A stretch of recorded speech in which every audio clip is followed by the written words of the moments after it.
Hello guys, and welcome back. Today I'll show you how to restore deleted messages on TextNow. If you accidentally deleted your messages, unfortunately, restoring them can be tricky as the app doesn't provide a direct recovery option. Here's a breakdown of the options and limitations for recovering your messages along with some preventative tips. TextNow retains messages for 30 days. After this period, they are permanently deleted.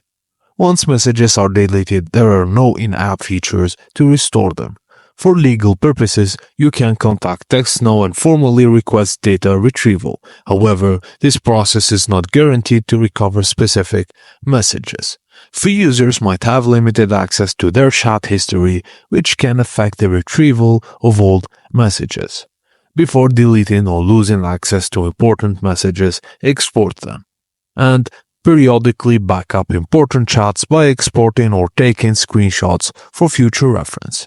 And that's it guys. Thank you for watching and please don't forget to like and subscribe for more.